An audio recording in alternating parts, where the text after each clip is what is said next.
फजलू जी ने इस गाने से सच में सभी को भावुक कर दिया। मैं देख रहा हूँ कि यहाँ पर हमारे जितने भी म्यूजिशियन प्लेयर हैं, साथ में हमारे जितने भी अतिथिगण हैं, उनके चेहरे पर मुझे वो इमोशन दिख रही है जो गाने की जो बोल थी ना। और मुझे लग रहा है कि दुल्हनिया रानी से ये गाने सुने होंगे तो उनके आंखों से एक बूंद आंसू जरूर टपके होंगे, मेरा पूर्ण विश्वास है। और उस दुल्हनिया की तरफ से मैं आप सभी को कहना चाहूंगा, बात तो इन्होंने बिल्कुल सही कही है भाई साहब, कि जिस घर में एक गुड़िया की तरह हम 18-20 साल तक पलते रहते, एक ही क्षण में सब कुछ छोड़कर हमें अपना घर द्वार छोड़कर ससुराल जाना होता है, तो वाकई बहुत इमोशनल की खड़ी होती है। और उस दुल्हनिया की तरफ से मैं कहना चाहूंगा, अगर बातें अच्छी लगे तो जोरदार तालियां मेरी दुल्हनिया रानी के लिए होनी चाहिए। कहते हैं एहसास बहुत होगा जब हम छोड़ के जाएंगे, रोग बहुत लेकिन आंखों से आंसू नहीं आएंगे। कि एहसास तो बहुत होगा जब हम छोड़ के जाएंगे, रोग तो बहुत पर आंखों से आंसू नहीं आएंगे।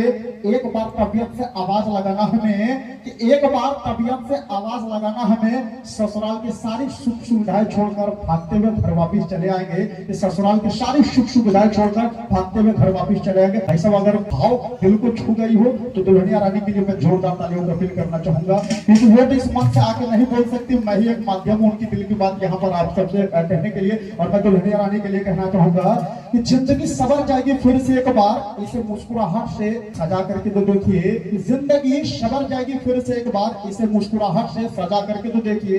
कि रोती हुई दुल्हनिया बहनों के आंखों पर हंसी आ जाएगी, रोती हुई दुल्हनिया बहनों के लबों पर हंसी आ जाएगी। तबीयत से एक बार आप सभी जोरदार ताली बजा करके तो देखिए, तो तबीयत से आप सभी एक बार जोरदार ताली बजा करके तो देखिए। भाई साहब ये रियलिटी है, वो भावुक हो गई होगी। अगर आपकी तालियों की आवाज सुनेगी ना तो वो इमोशन, वो हंसी तब्दील हो जाएगी। जोरदार तालियों की अपील करना चाहूंगा।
याद बहुत आओगी। चाहूंगा एक बार जोरदार तालियों का